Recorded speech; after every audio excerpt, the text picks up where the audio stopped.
I was expecting this. Right, if you stay there, I'll see if I can get back in the box. Which some days is easy, some days is a challenge. I bet it's fun and games.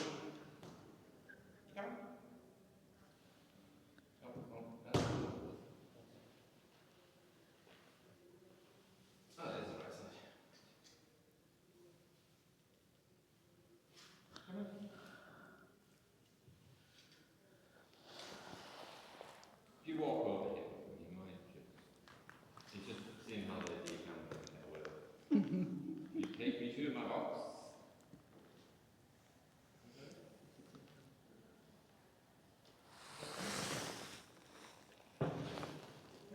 Living in the next week. Oh, is it? Because it stays lovely and cool in here. Oh, lovely. Right, health and safety. If you've got anything that's pickable, like 300 gram out, pocket it or keep it on you. Basically, if there's anything, bags are fine, but if you've got gloves, scarves, hats, anything fluffy, Oh, yeah. just keep it in a pocket or in a bag, just because he goes and steals it. Because he's Kerry. I will let you go. Bottles all right, yeah. Balls, we'll find out. They should be fine because they weigh probably more than him. But yeah, stuffed teddies are his favourite. So Oh, right. it's just a health and safety. It's the only bird that do this sort of health and safety problem. You just never know what's going to do. Right.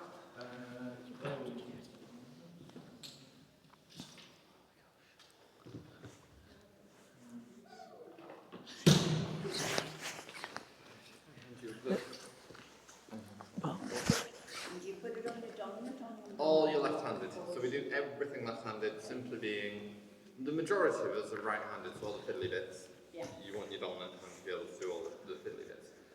Traditionally, falconry was always done from horseback, so you'd have had your horse's reins in your right hand. Bird was just a stick. Okay, yeah. So your left arm was just there, sheerly just to be a branch. Yeah. But nowadays we just do it. It's just easy. You can do it on your right hand, but all our birds are trained to a left hand. So if you put them on a right hand, they face that way. Yes. So they get really confused. Right, I will let him out and see what happens. And so what kind of owl is it? So he's a long-eared owl. Very eager long-eared owl. You come in. Oh, it's beautiful. So he's called Rusty. Simply, he's called Rusty because of the noise that he makes. He sounds like a rusty gate. You're very eager today. Right, do you want to have a go first? Sure. So, Can I get someone else to take a photo of me? Yep. Yeah, can you do that? Wait. Hang on. No, wait. Go away. Go wait. No, wait. The most eager animal. Oh, So basically, he needs to wait to be actually called. So imagine you're holding a glass of water. Okay. So put my finger at the top, and he should sit there now. But I'm not going to feed him unless he listens to me. Because basically, he will just jump the gun. Yeah, close there. He'll just jump the gun constantly and just get more and more and more.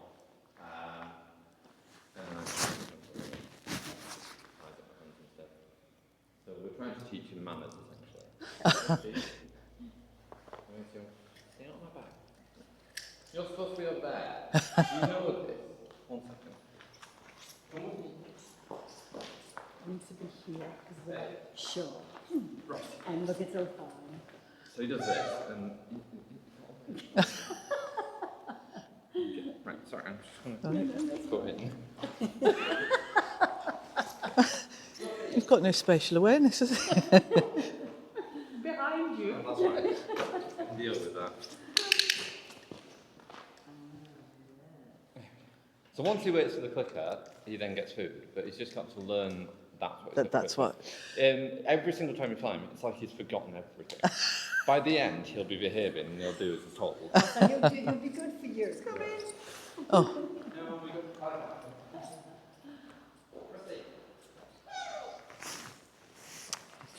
Let's see if we can get her before he sets off. No. If you lower your arm a little bit for me, Sure. just make it a nice level, so he's nice Sure. and comfy. Yeah. Basically, the higher you hold him, the more uncomfortable he's he looking gets. for you. No, no. He was looking for you then. never a straightforward line. Oh, hello. That is not a bird. This is a lot of fun, though.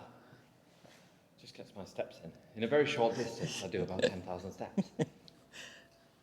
Right.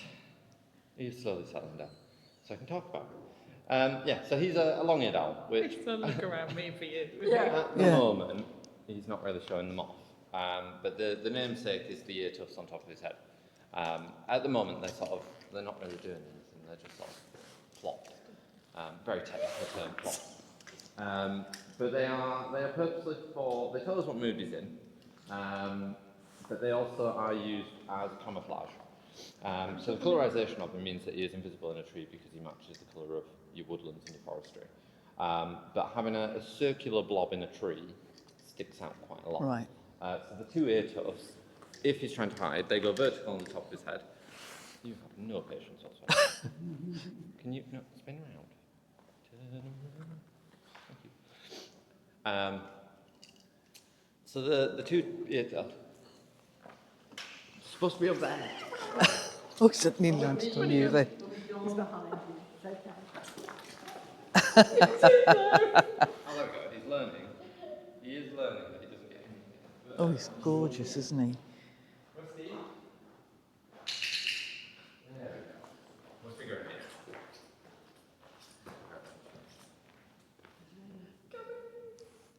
You got away it. So when he's sat in a tree, if he's trying to hide, he'll suck in all his feathers. Oh, he's sat there not paying attention. That's my hand. He'll suck in all his feathers, make himself look as small as possible, and then stick his ear tuft straight on the top of his head. And it breaks the outline, makes him not a blob, it makes him a blob with sticks coming out of him and all sorts. So all to do with camouflage. They are an ambush predator, so they sit in the tree and do absolutely nothing all day. One of the laziest animals on the planet. Oh, hello. He's got no spatial awareness whatsoever. To you, and then we'll do a already here. Oh, I dropped it. Oh, that may have been me. No. Okay.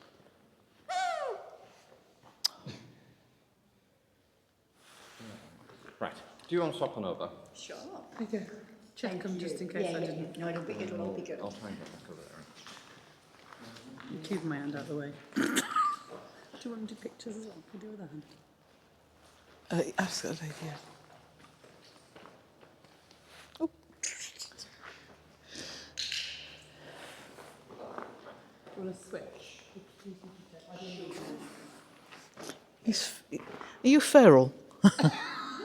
Are you? Most of the time, it's fine. He has no logic of what he's doing.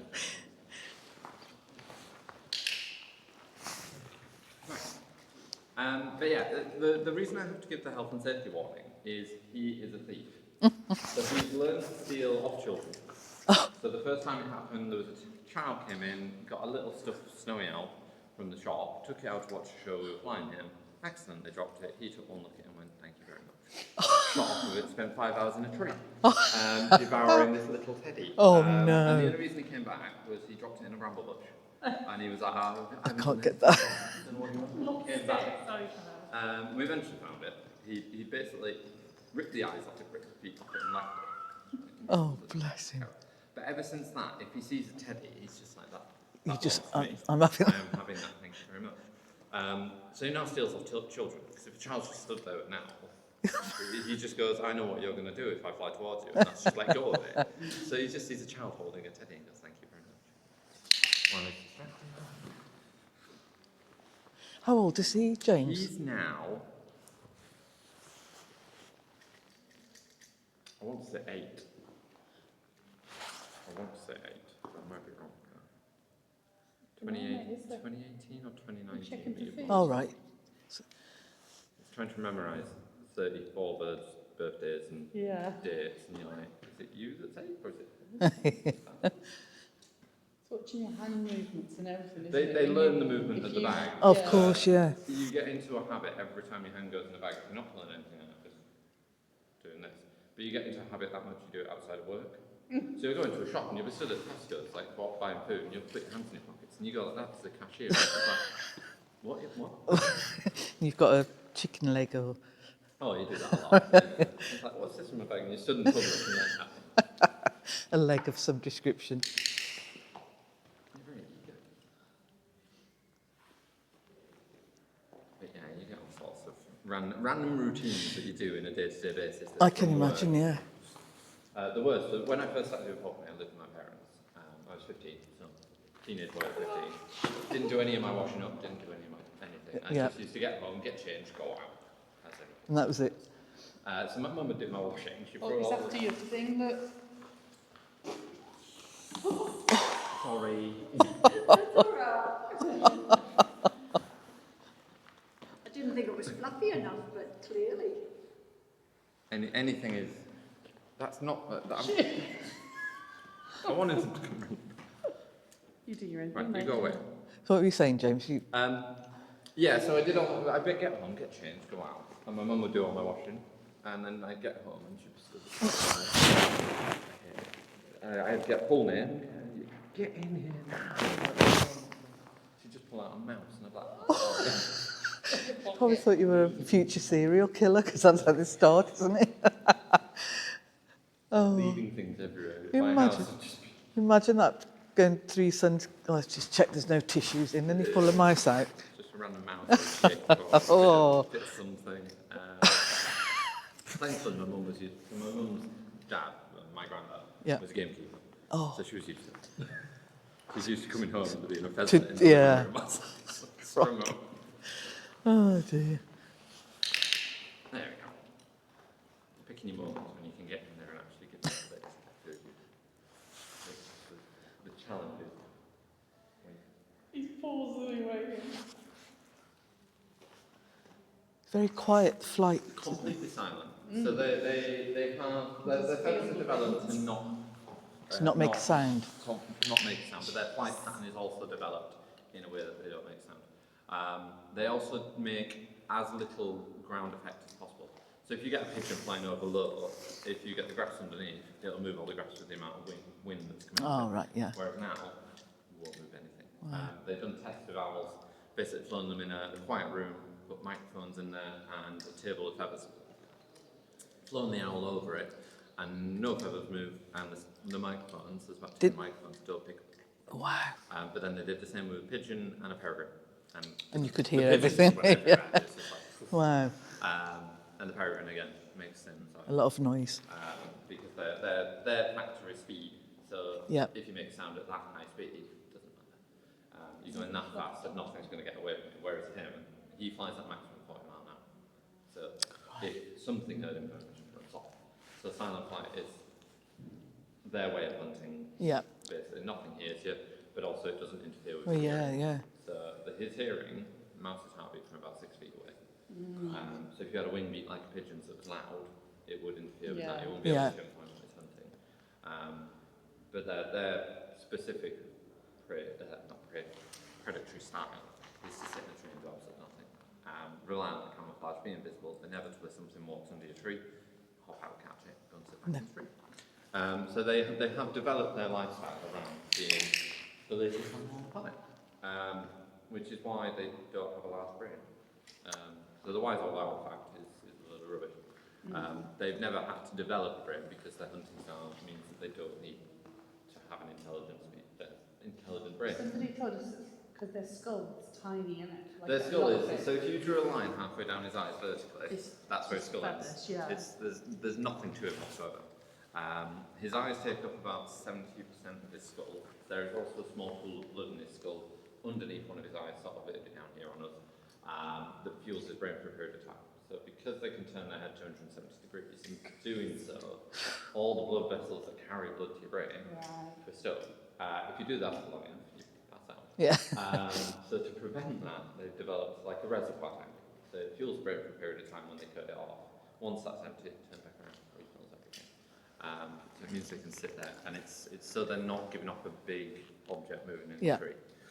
Just your head moving is a much smaller object, and they can watch the world go by. But all of that taken into account. His brain is about the size of a very small garden pea. Oh, crikey. It's a pea brain. Pea brain. But it does make them very difficult to work with. Because they're very stubborn. It's very beautiful. And they will try and get away with doing this minimal work as possible and see if they can do nothing. So to actually train owls and get them to do anything is the real challenge. It's gorgeous. You're a very active owl, I will say. Just naturally. You're just naturally just very inquisitive. Well, as you've seen. He just wants to go and terrorise everyone. Yeah, so he stole Teddy's, he stole a child's banana. That was a fun one. It was comically accurate. The child goes to bite a banana. As he's going to bite it, owl swipes in, takes the banana. Child just bites air. It's just like comically genius. He doesn't like banana. He found out very quickly. He took one bite and it was like... So it didn't even eat it? Oh, yeah, it tends to be Teddy's, anything colourful. His favourite colour is baby blue. So anything baby blue he loves. So if you sit down with him and you have like a blue skirt or something and it's frilly, he'll just go pecking at you. Pulling at it. What else do you like? Hats and scarves and gloves. Socks. Socks. Is one, because obviously you put a toddler in a pram, put socks on, and the person that comes off, they just drop all the answers socks and further. So he was flying and we saw a sock appear out. And we went, shot off after it, and that was that. Where's he gone now? But at the old centre, we had the shop doors were looking at the flying ground. So he'd just take himself in the shop if he left the doors open. And from in there, there was, well, lots of teddies. So he just used to grab the first thing he could and shoot back out the door. The person in the shop was like, I've just seen Rusty. You're like, yeah, we've seen But he always comes back. But the furthest he's gone, he spent 3 days, and he went, I think it was about 30 miles. Oh, crikey. That was a fun day. But mostly he just goes and sits in a tree and destroys it. And if you just leave him with it, he eventually gets bored and just lets go of it. The longest I've been sat with him was 10 o'clock at night, and it was getting dark. He'd visibly fallen asleep. He'd closed his eyes and puffed himself up, holding this little teddy. It was just, and I was on the phone to my boss going, he's fallen asleep. It's like, I can either stay here and he's not coming down, he's 20 foot up in a tree, or I can just leave him, come back in the morning, he'll probably still be there. So I left him, came back, and the boss came in the morning and was like, yeah, I got him in, he'd let go of the teddy and came straight down. Once he's let go of the teddy and he's bored of it, he's like, he's like that child that's like mischievous, but then as soon as they're I'm good as gold. You're walking past and see an owl with a cuddly toy.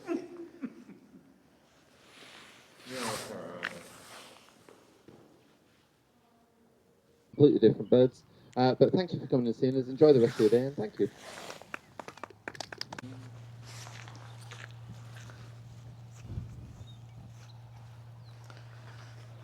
going to try and set you up as best I can with the wind.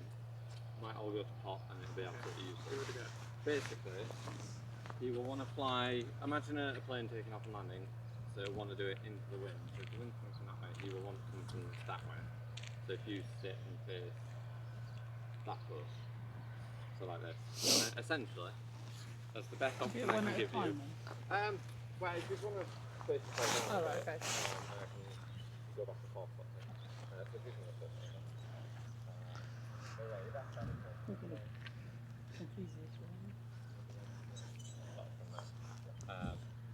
And basically, imagine you're holding a glass of water, and what I'm going to do, rather than putting food on the top, I'm actually going to put it in your palm, and all I need to do is punch around it.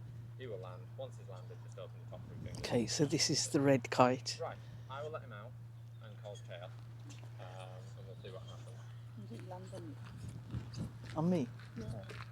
I'd love it. Well, he'd see that, wouldn't he? And here he is. Well, what are you going to do? Oh,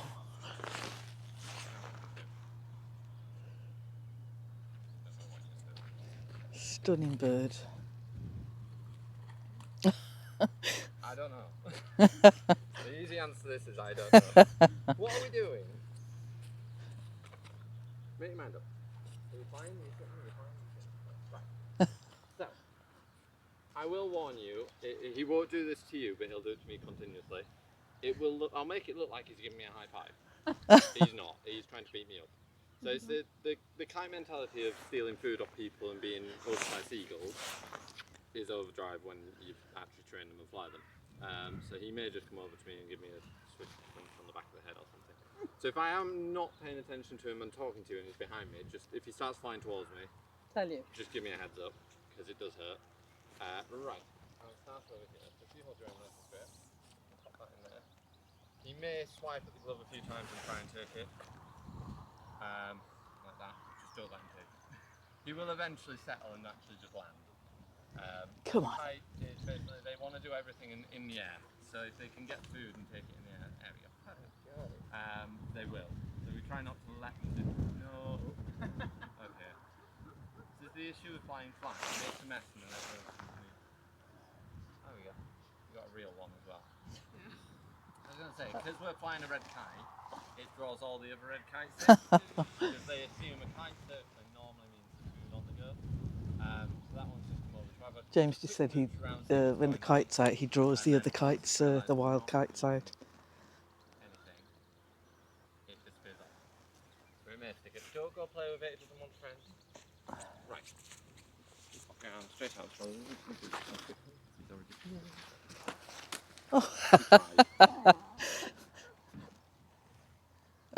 yeah, this is essentially, if you were to feed your kites in your garden, this is the behaviour you'd kind of get, is they would try and come and beat you up for food and steal off people. With numbers now starting to get close to what we had when we first pulled them off and persecuted them, we are starting to see some issues. Obviously you've got all the feeding stations still in place that were initially set up to help with the population, giving them a source of food. Because the numbers is so high now, there we go. We don't need them. They are unnecessary, and you're just creating a breeding ground for kites. So you've got a mass amount in one area. Has anyone been to a feeding station? Yeah. Yeah. And you get like 300, 400 kites all at once. Yeah, Sarah fed them. She was told to stand there, not look at them, and just throw the food Yeah. out that Did you way. get given any protective equipment? No. Oh, okay. No, I was going to hide behind, and it was almost like a motorway behind. They were all queuing up and then swooping Oh, down, they understand the timing. grabbing So if you and do it going at over Yeah. the lake. 1:30 every morning, they'll be there at Yeah. 20 past. It's scary how well they understand it. But because of that, they are now understanding that actually the easiest option is to get food off humans. You can't do that doesn't work. And then he's just a bit bonkers. The buzzard as well. Right, behave yourself. Don't do it. I know what you're thinking, don't do it. Don't do it.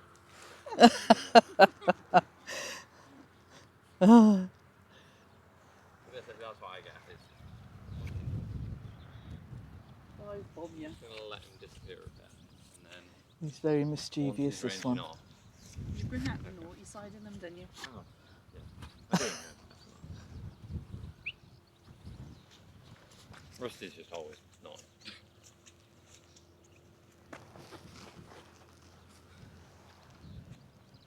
But yeah, so basically we actually had a meeting here the other day with the Welsh Government, and the meeting was about closing down feeding stations because we want the kites to go and be. We want the kites to have a natural behaviour around not being fed by us constantly. If you feed them, then stop feeding them now. What you get is those kites that are reliant on humans. Will Yeah. Yeah, there. Which could be Yeah. children's birthday party in someone's garden.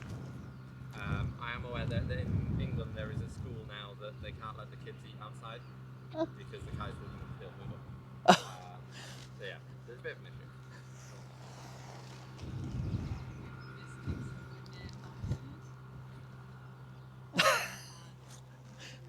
Crikey.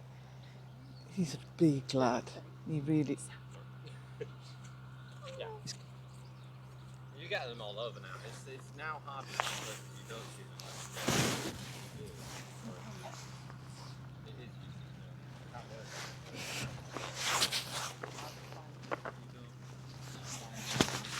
he keeps skimming James's head. I just sit for 5 minutes. I don't trust that he's not going to loop around and do it again. Here he comes. There's no chance I'm getting. You just.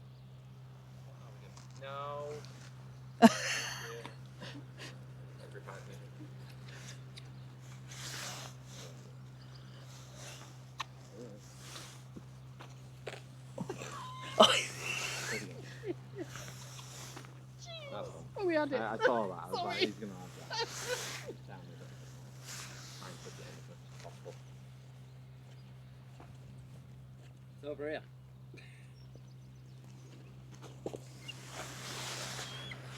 I'm not letting you know. Yeah, I'm sorry, but no.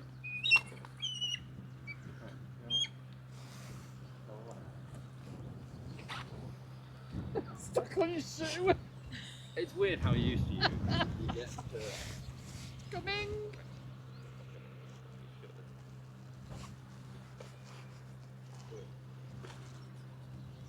Yeah, so now we've got, because he's flying around, we've got a kite and a buzzard. We're slowly acquiring more. As a buzzard as well? Yeah, so the top one is a kite, and then the lower one is a buzzard. Oh, there's a buzzard and a kite there. We haven't had a summer here yet, so we don't know if we've got, how many we've got. Because of all the farmland and all the farmers now plowing fields, we are starting to see more and more. Yeah. Because they're smart enough to realise that farmers obviously plowing fields and stuff. Yeah. So you tend to find now, if you've got a farmer going through a field, you just get a hive of kites and buzzards flying over them. That's incredible, really.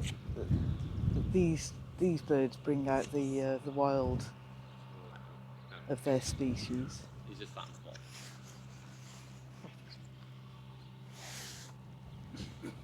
I was just waiting for it.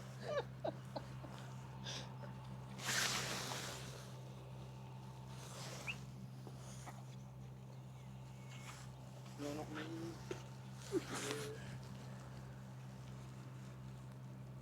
But yeah, so in all, we're currently talking to that.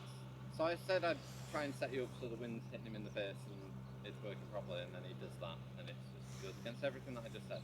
I was doing that panty thing. So he's starting because it's a bit heating up, tired he is now, starting and to it's get a bit warm. Yeah. Ideally, for him, a stronger breeze would keep him cool, but the breeze is gone as well. So there was a better breeze this morning.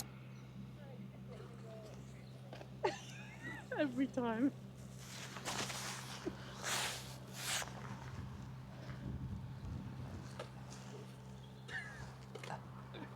I was like, I know he's going to come back down, but I don't know who's going to come back down. Yeah, we normally use ketchup, but ketchup basically, through springtime, they're getting a bit territorial and a bit hot. So they normally live together, but we've had to split them up. But in the meantime, ketchup started his molt, and rather than molting like a normal bird where they drop, one or two feathers from each wing, he's just dropped everything. Oh, crikey. So he can't fly. So we're giving him time off to just regrow all his feathers and actually be able to fly. Crikey, that's... We're not far away, to be honest, I don't think. Oh, okay. How lazy we are.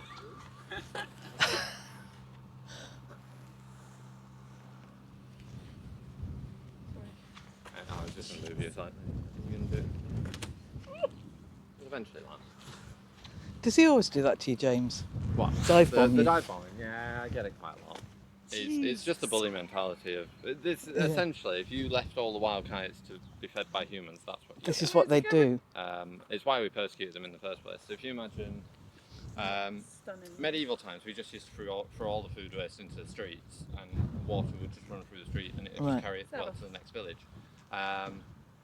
Kites then went, open opportunity here. We'll become the cleaners. Started coming into our streets, cleaning up after us, but then took it a step too far. Once all the food was gone, they'd be like, "What's next?" And you walking back from like the butchers. it's the next Exactly. So, yeah, we'll take that. So they became just a pest. So they killed them off for that reason. But in doing so, obviously, you've got all the food waste in your streets that's then being cleaned up by rats and mice that are bringing in disease. And the gulls so and... They realised actually kites, left to their own devices, are Yeah, a very healthy thing. But yeah. it's when they start to pick up off humans, that's when it... Yeah, exactly. So in the UK, we've brought them back. So now it's, rather than conservation and teaching people why we want them back in the world that they play, it's now teaching people not to feed them in their gardens. For Right. the same reason. Yeah. But if you go to places like Europe, if you go to Paris, they have signs all over that say, please don't feed the kites. Oh, do they? Because they don't have reds, they have black kites. But black kites are one of the most widespread birds in the world. They're found on every single continent, Wow. apart from North America and South America, and the Arctic and the Antarctic. But they're pests. They just steal off people. Oh, do they? And we'll just take the advantage. It's like India has one of the highest density populations of them because obviously they just throw all They the just rubbish throw all out. the rubbish out. They're there. Yeah. But they're just pests, basically. Right, I will do the last one to you because I've run out of food. Which she's not doing. No. Thank you. Right.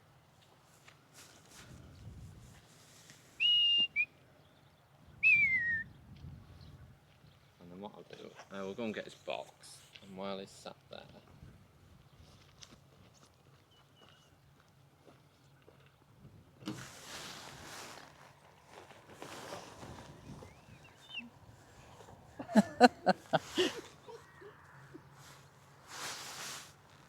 He's a little bugger, he is.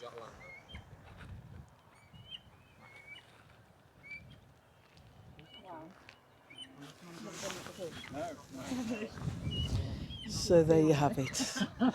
The British, I said the British, what's it called? What's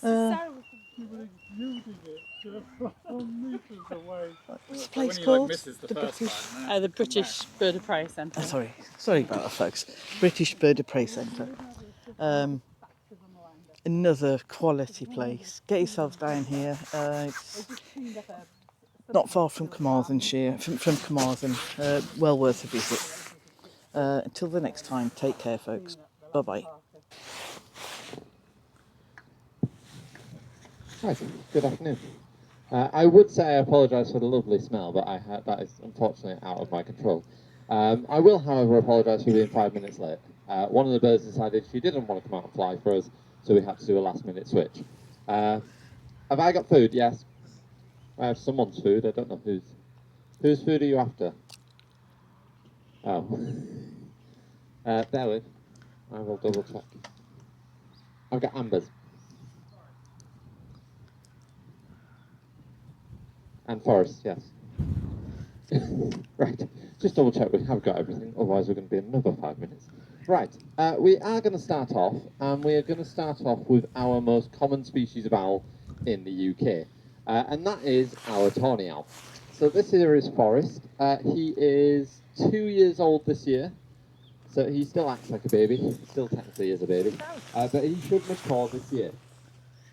Now with tawny owls, they are the classic, if you've ever been told all owls go twit-twoo, these guys are the ones that actually do that. They're the only ones that do that. And normally it's 2 owls. So through the springtime, when they're thinking about having nests and having babies, normally what it is the female will say the twit, and then the response is the male in the area saying twoo.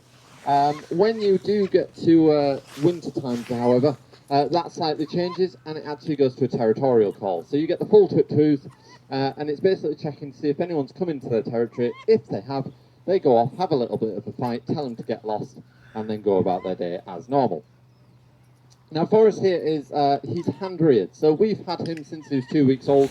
He's a tiny little football, didn't look anything as pretty as what he did now, and they're the complete opposite to every other species of animal. I always use sheep as an example. Baby lambs, really cute and fluffy. As they get older, sheep are a little bit ugly. It's the eyes that freak me out. Whereas owls, completely opposite. As babies, imagine emptying out a vacuum cleaner, sticking googly eyes on it. That's kind of what they look like. And then as they get older, they develop all their feathers, and they're really pretty. Now, Forest, being a tawny owl, they predominantly live in our woodlands. You will, however, find them if you've got street lighting or garden lighting. You'll often see the silhouette of one flying over your streets or into your gardens. You very rarely get a close-up glimpse of them. Now, they are an ambush predator, which means they sit in a tree all day, do absolutely nothing, and inevitably He's just sitting on the bench over there. Tree. You hop out and catch it, and then go back to falling asleep in the tree. And he's having none so of all the the clicker. colorization on him is developed to be completely invisible. If he can get away with being the laziest animal on the planet, in his brain, that is the healthiest. It's the equivalent of us ordering takeaway every single night, never paying for it, and as soon as you order it, arrives on your doorstep. So if we could do that and live a nice, healthy lifestyle doing it, we probably would. Now, tawny owls have a unique way of rearing their chicks. So they will have up to 4 chicks in the nest at any given time. And what they do is as soon as those chicks can stand up, they will kick them out the nest. The idea behind it is if you can grow your feathers and grow your muscles quicker, the quicker you develop, the quicker you leave your parents alone. So their brain tells their children, they give them a quick, swift kick out the nest, fall to the ground normally, and then they'll make their way slowly back up the tree to the nest where their parents are.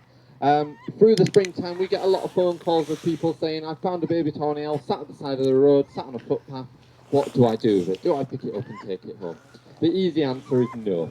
The easiest option that you can actually do is pick it up, the nearest tree to where you found it, just pop it on the lowest branch, it will make its way back up into the tree, back to its nest, make its way back home and go, Mum, I've made it home, and swiftly get kicked back out again. Rinse and repeat that until you get to the branching age, which is when they've developed enough muscle that they can hop from branch to branch and make their way around the treetops. And then from there, they'll eventually develop flight, and off they go into the wild, leaving their parents behind. So it develops them quicker. It means the parents don't have to feed them constantly all the way till they're fully grown, and they can get on with their lives a lot quicker. I wish we did that. It'd be a much easier option. Now, he is technically a nocturnal species of owl. The easiest way to tell when an owl would come out hunting is through their eye colour. So he here has dark brown eyes, or jet black. So that is a sign that he is a nocturnal hunter. Easiest way to remember, look at his eyes and match it to the colour of the sky at the time of day. So if you've got a nighttime hunter, you've got jet black skies, jet black eyes to go with that. A daytime hunter, so your sun during the middle of the day at its brightest is a bright yellow colour, so you get bright yellow eyes. And then your dawn and dusk hunters, you tend to have bright orange eyes. So your sunsets and sunrises, orange sunsets and orange sunrises. But as a general rule, you will find your owls for a tawny owl out during the day during the springtime. When they've got chicks, they'll be out supplying the amount of food they need to feed their babies. Have we gone on strike?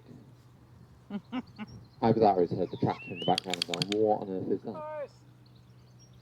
No, we're going to be a lovely statue instead. So he'd be out feeding his babies. A baby tawny owl, you're looking at 3 to 4 mice a day per baby. So 4 mice to feed, 4 mice per baby. It's a lot of hunting, a lot of mice to go and catch. So you will see your owls beautiful looking naturally out during the birds. night time, out during the daytime during this time of year. So don't be worried if you do see one. Now, the reason he's called Forest has nothing to do with the fact that he is a woodland owl. Everyone always assumes they come from forestry, they come from woodlands, so that's why he's called Forest. The reason he's called Forest is the day we got him, I took him home and I watched a film. That film was Forrest Gump. That's why he's called Forest. I wanted to call him Gump, but I felt slightly mean calling him Gump. So I went with Forest, and then Emma, our boss, asked if I could make it Welsh. So I added an extra F. So it's for Forest. So that's why he's called Forest. It's got nothing to do with the species that he actually is. It's just simply being, I wanted to call the bird Forrest Gump. So that's why he's called Forest. So we're going to let him go back to bed. He's in a little bit of flying. He is a very lazy owl and would rather sit and watch the world go by than do anything else. So if he wants, we'll let him go back to bed and he can have an easy day in his bedroom. Which this morning, we questioned if he was actually going to fly today because he decided first thing this morning he's going to have a bath. He was dripping wet through, weighed twice as much as what he already did, and he was that wet we didn't think he'd be able to fly. But thankfully it's dried off, or he's dried off, and he's managed to actually dry off enough so we can get him out and give him a little bit of a fly. Or a little bit of a sit on a bench and do nothing. Watch the world go by. It's a tractor in the field behind you, but it's not going to come and get him. Right, when he's ready, so squeak at it all the way. We are starting to see, as he's getting older, he is learning to hoot. So first thing in the morning and last thing in the evening, you'll hear a tawny owl hooting around the centre, and it's him practicing his hoots in the corner of his aviary. What we tend to find with tawny owls, if we've got wild tawny owls around, we get them hooting, and then the wild tawny owls come into the centre, and you'll see feathers and things at the front of the aviary where they've had a bit of a spat, had a bit of a fight over whose territory it is, and then they go off their separate ways. There we go. If you want to give him a little round of applause, he's managed to make it back to the box. And we're going to move on to a buzzard. Josh. The other contender for the most common bird of prey in the UK. So this is actually our most common bird of prey at the moment. There is estimates of about 70,000 pairs of these in the UK at the moment. This is, of course, your common buzzard. Buzzard. Now, the best places to see common buzzards at the moment is if you're driving down your major motorways, bypasses, any major roads around the countryside. You'll often see buzzards sat on top of lampposts, sat on top of telegraph poles, and what they're doing is waiting for the easiest meal to appear, which is roadkill. If they can wait for someone to hit something with their car, they have to do no work to actually catch it. All they've got to do is go grab a bit of it, carry it off, and eat it somewhere else. Now, common buzzards are exceptionally lazy because they've understood if they just sit around, food appears in front of their faces, they don't actually have to go and do that much. However, first thing in the morning, you'll often see as the heat starts to come in, they go off, get nice and high on the thermals, get as high as possible, and from there, they can see the countryside around them. So you tend to find them around farmland as well, often following tractors around as they're ploughing the fields, turning up all the soil. They're creating free food for them as well. And what they understand is if they follow the tractors long enough, you turn all that ground, all the insects and the rodents come to the surface, it creates free pickings for your buzzards. The biggest thing she's actually capable of catching would be a rabbit, but chances are they're going to predominantly be hunting things like shrews, bulls, mice, and the odd rat. As she comes in here, once she lands on this post, if you have a look at her feet for the size of her, they are extremely small feet for the actual size of the bird.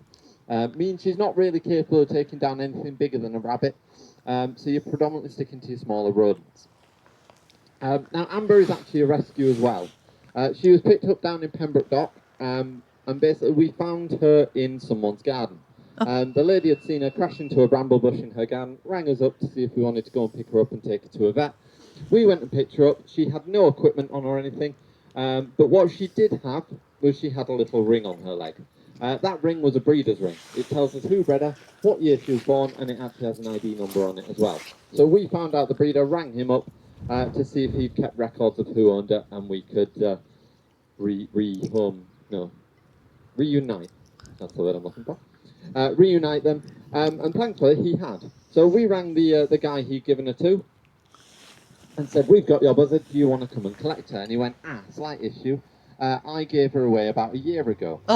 And he hadn't kept a record of who owned her, so we have no idea who her actual owner is. So we did the next best thing, which was put out on all our social media saying, "We've got this buzzard. If she's yours, prove that she's yours and you can come and collect her." That was 3 years ago now. So we actually reckon that either she's gone off and the guy's given up hope and he just hasn't seen it, or he purposely released her, or he lost her and went, "You know what, she's wild now, off she goes." So we think actually she's purposely been released as such. We do think she was a hunting buzzard because the first couple of weeks we were training her to fly, she decided to disappear into the woods and most of the time come back out with a rat. So we think she's a self-hunting buzzard and does her own thing. Thankfully, since having her, we haven't had that much on this site. We haven't had any, have we? Hunting. No, not yet. As she disappears into the woods to go and collect her own dinner. What we have had on this site is territorial disputes. So on this site, we actually have quite a few buzzards that nest down in the bottom there. And before we were here, they obviously claimed this field and that field as their own territory. Since moving here, Amber has then gone, actually, I quite like this field, I will take it for my own. And every single buzzard that comes into the field from then, we've actually had to have a little dispute and a little fight. So far we've had 3 fights. We've had one in the tree that she's disappearing off to down there. Perfect. Wow. One in that tree, which there was a buzzard sat in there. She took one look at it and went, "Not having that," and she went to have a fight with it. What we found was they'd fallen out of the tree, holding on to each other, rolled around in the mud, and it was quite a challenge to figure out which buzzard was ours. So we separated them, tried to figure out which one was ours, let the wild one go, took ours back in, and that buzzard hasn't had a problem with her sitting in that tree since. So she's won that fight. Oh, that's a crow. Oh. That's not a buzzard. Although we may have a fight. We have had fights with crows in the past as well. So this could be interesting. On the other hand, we've had the trees off to your right as well. She's been up there a couple of times, and buzzards have not taken lightly to her being there either. I actually managed to find her attached to a male buzzard who she went and landed in the tree. He came over, bashed her out of the tree. She clung onto him, and they fell down into the floor. When I found her, she'd pinned this male buzzard to the ground and was actually just screaming in his face. She definitely won that one because I haven't seen that male buzzard since. And then the other day, I think it was actually a crow she had a go at. She went and sat in that tree, and a crow came over, and it pushed her into the floor, and I found her in the floor down below. That was a good 10-minute find because she was right in the undergrowth of those trees, and actually trying to find her was challenging at the best of times. Right, that crow's gone. Are we coming back over? No. Living up to the name of being a common buzzard and being the laziest animal on the planet. Now, common buzzards, if you go back in history, back in King Henry VIII's time, falconry was one of your main suppliers of meat.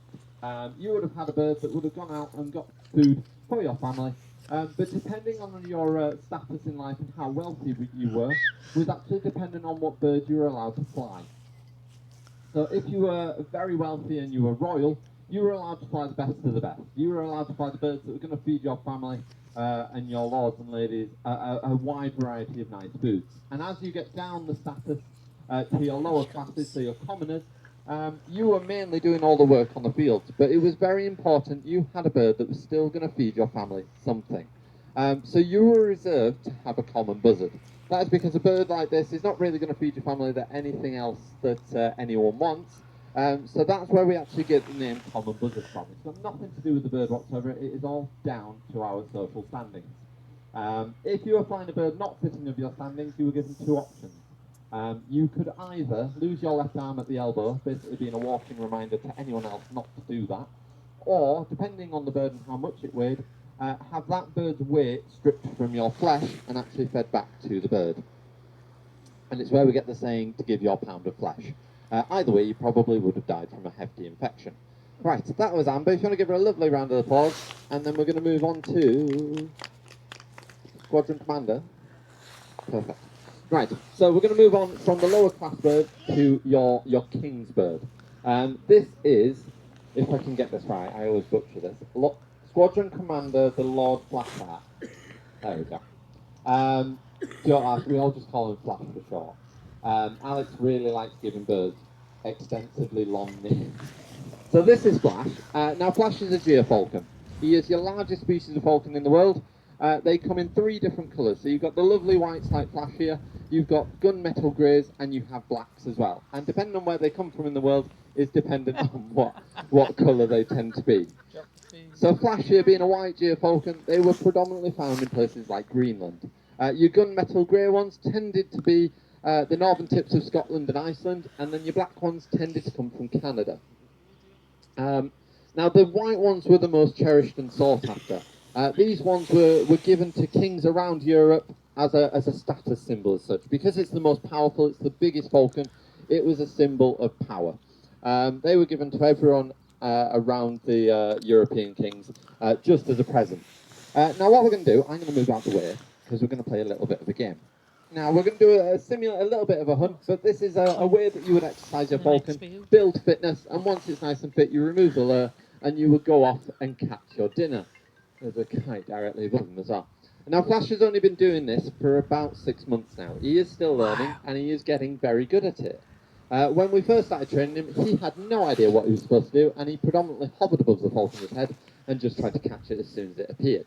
But as he's getting stronger and stronger, he is getting better and better. So he's ranging off a bit further now and actually learning how he should pursue this lure. If he touches us at any point, he wins the game. Alex's aim of the game is to survive for as long as possible, give him a bit of exercise, and then let him have his reward afterwards. If you are hunting with your falcon, you would only do this for the very basic training, building that fitness. Once your falcon's nice and fit, you would remove the lure altogether and go off and catch your dinner instead. So if you were hunting with a geofalcon, you say you were hunting grouse, you would have had a set of grouse wings on your lure to represent what you wanted him to go and catch. Yeah? So he's nice and tired, he's already panting away, he's not trying to get him to stay. This could be fun. Right, so when he's in the right position, Alex is going to give him a call, just like that, lets him know he can win this game. Nice big cat. Oh, he's missed. And he's, oh, okay. So like a baby, we're still learning. There we go. Right, if you want to give him a round of applause, he has done really well, other than the catch at the end. So you can see he is a little bit tired now, so he has opened his mouth, he's panting a little bit, he's holding his wings open, just gives us a sign that he has worked quite hard for that. Now he is also holding, there we go. Oh, are you no, you're going to run away with it. Right. I was going to say he is going to hold his wings open and try and mantle it, but instead he's just going to run off with it. So in his brain, because he's still a baby, he thinks he's won both. He can take this lure and eat it wherever he wants. If you were out hunting with him, however, and say he's caught you a nice big grouse, that would be to feed your family. So what you would do is you'd save leftovers from the previous hunt. Say you caught a pheasant yesterday, save a leg off that, basically strip it of all the flesh, have the meat on show, say, look at this, you can immediately start eating this, not having to worry about all the fluff and everything.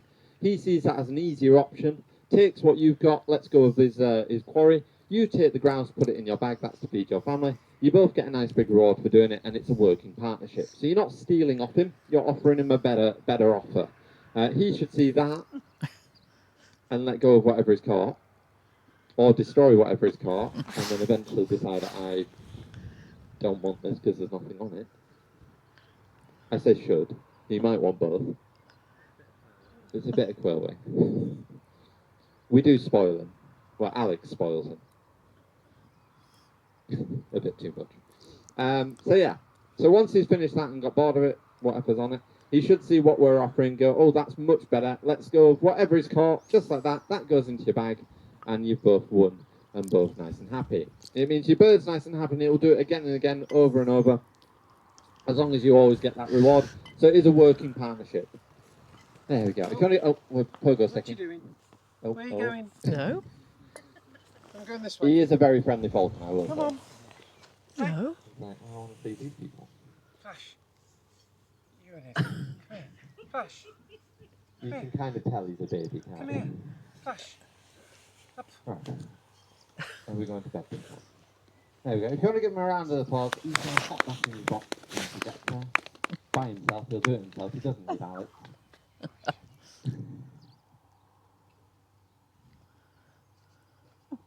He does see us as like his peasant. We must do everything for his benefit. When there we go. He is a bit. Right. Are we moving on to a big owl? Right. We're going to move on to something a little bit bigger. So this here is Hector. Hector is a Eurasian eagle owl. I almost forgot what it was. Eagle owl. So he's the largest species of owl in the world. But Hector, however, is a slightly smaller one.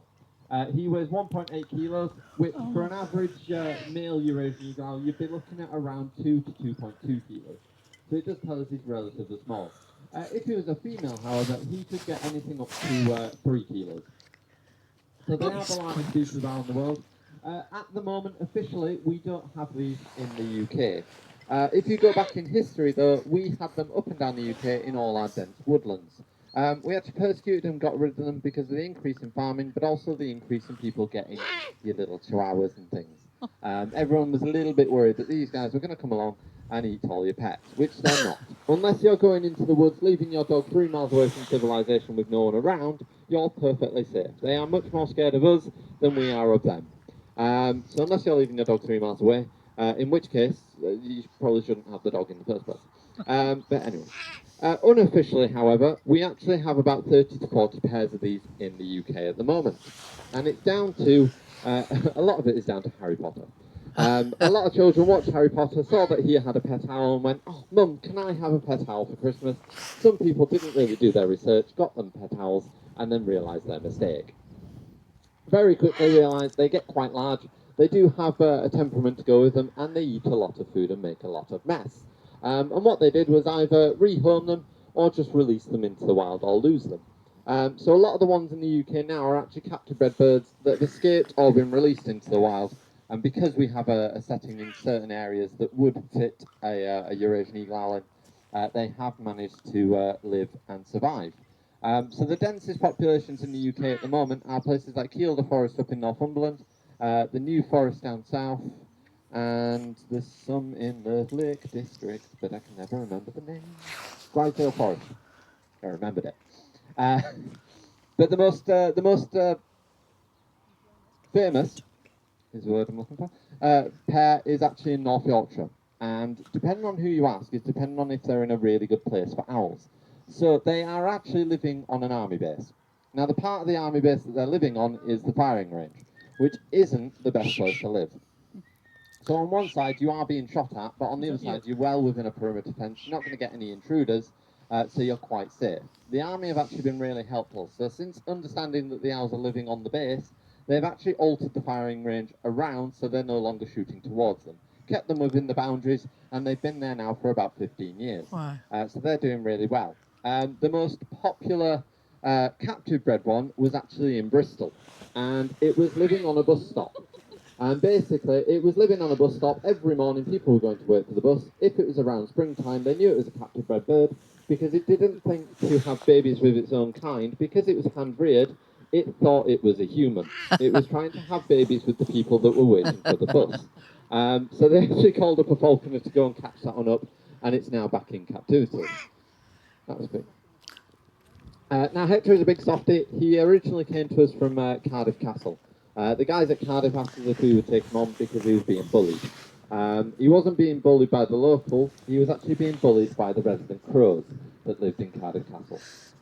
He got bullied that much, he would sit at his aviary door and basically cry out saying, "Please take me back to bed, I don't want to come out today." So they asked us if we would give him a nice quiet life in the countryside, which we said yes, and we don't have any crows that bully him, we don't have anything else that bullies him, he has a nice quiet life here. The only issue with him that we found is he doesn't like wheels. He's absolutely petrified of them. Can't explain it. Right, are you going back to bed, mister? You all done? Big softy. There we go. If you want to give him a nice round of applause, he's going to hop straight in his box. And then we can move on to something even bigger. Yeah. So, we are going to bring out the second biggest bird of prey in the UK. And that is our golden eagle. Now what we're going to see is, he's realised this, Alex. So Alex is dad to Midas.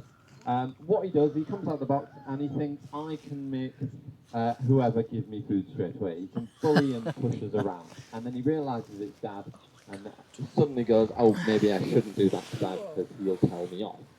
Now Midas being a golden eagle, you tend to find them up in Scotland at the moment. They have roughly about 400 to 450 pairs of them living in Scotland in the wild at the moment. We are starting to see them come further and further south, however. So normally found in the Highlands, we are starting to see numbers come over into the borders of England and come over into sort of the Lake District and Northumberland. So hopefully, with our fingers crossed, in the next few years we might actually start to see them nesting in the Lake District and we can class them as a UK species rather than just a Scottish species. Now, historically, we had golden eagles up and down the UK.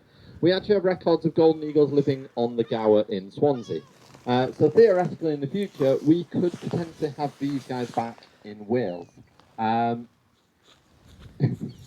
He's just deciding where he's going and what he's doing. We've got a lot of gulls all of a sudden. It's beautiful. What do gulls think of him? Oh, okay. Huge. So Midas being the biggest bird around, he does get bullied by everything. So predominantly the crows and the buzzards bully him. They dislike him massively because to a crow or a buzzard, him flying over their nest, if he spots a dinner-sized plate in there with a couple of chicks in it, he thinks free meal. So what they do is they pester and push him off and try and get him to. That's slightly closer. Trying to get him to either crash into the floor or think it's not a nice place to be, I'll go off and find somewhere else to live instead. What they don't realise, however, is he lives here, he gets all his dinner here, he has no intention of going eating anything out of their nest, and he's just trying to have a bit of fun flying around and annoying the people. So what we get is, he is a massive wimp, he gets bullied by them, and normally he goes and sits in a tree and he blames us. He lets out this little whimpering cry, basically saying, I'm not having fun, I don't like this, come and rescue me. And what happens is at the end, he thinks it's your fault that they've come over and bully him, so he has a go at you instead and thinks it's your fault and throws his weight around. Because essentially, mentality-wise, we are working with a 4-year-old child. If you imagine a 4-year-old child that's not had that much fun at the park today, he's had a bit of bullying, and he thinks you should have saved him, so they have a bit of a wobbly. They throw a tantrum. Oh, The only right on the difference pitch. between him and your 4-year-old is you don't let the 4-year-old have a tantrum with a set of steak knives attached to their hands. So if you get a look at his feet there, you'll notice that rear talon measures about 2.5 inches long. Wow. And then the power that he can exert with that, for a human, we average in our grip strength about 40 to 50 psi in our grip. Midas here averages about 450. Wow. So we try not to upset him. We try and keep a nice, happy eagle. If he was a female, you'd be looking at upwards of about 900 psi. I'm so glad we don't have a female. But yeah, so we are looking at bringing golden eagles potentially back to Wales. It is going to be a long, far-fetched thing. We're still looking at 15, 20 years at least. And there's a few factors into it. So one, what are they going to eat? Now in Scotland, these guys predominantly eat mountain hares, rabbits, Watch your head. deer and foxes, and the odd game bird as well. In Wales, however, we don't really have any mountain hares, because we don't officially have any mountains. We don't really have a rabbit population because myxomatosis has sort of wiped most of them out. And our deer population is very minimal as well. These feet are huge, aren't So they? what we could potentially look at them eating would be things like grey squirrels, which arguably if we could get them to eat grey squirrels, they are the invasive squirrel, we could also potentially bring back reds as well. So sort of do two jobs at once. The other thing is the area that they cover. Now in Scotland, these guys have roughly a 90-kilometre square territory per eagle. In Wales, we don't really have that area to cover. The only places we really have would be sort of the Brecon Beacons and Snowdonia, which both of those have slight issues to them. The Brecons have quite a lot of wind farms in there. Wind farms and eagles do not get on. Their vision sees a lot faster than ours. So when a wind turbine is turning for us, we can see it because our eyes are too slow. Eagles have such a high frame rate that when it's turning, it looks stationary. So they don't see the blades turning, they fly straight through them and unfortunately get killed that way. In Scotland, they account for about 15% of all eagle fatalities.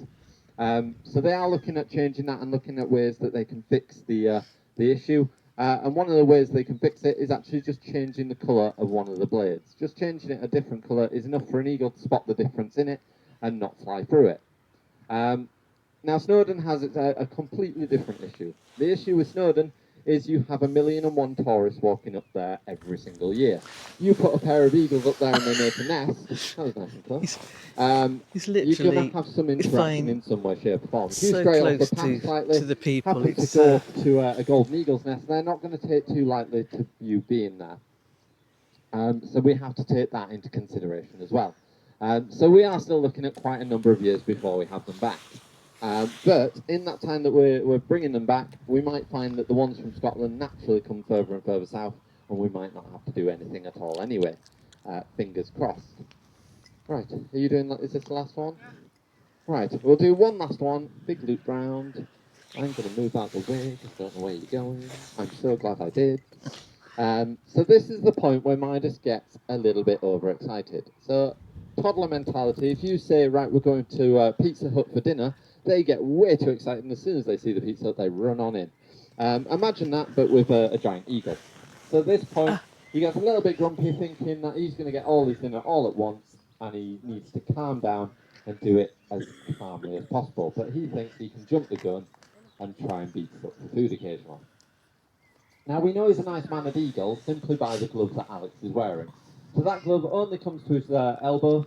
It's only 3 layers of leather. If he was a slightly grumpy eagle, you can actually get Kevlar-lined gloves, you can get chainmail, you can get all sorts. And then if you've got an even grumpier eagle, you can actually get extensions that come all the way to your shoulder. And then with that, if you've got a very grumpy eagle, you can actually get a chest guard and a chin plate as well. If you ever see someone wearing that, just don't get near the eagle, essentially. Right, he's in safe and sound. We're being joined by a kite to do the clean-up. Or two, or three, I don't know. One, two, Kites. The kite over or there. three.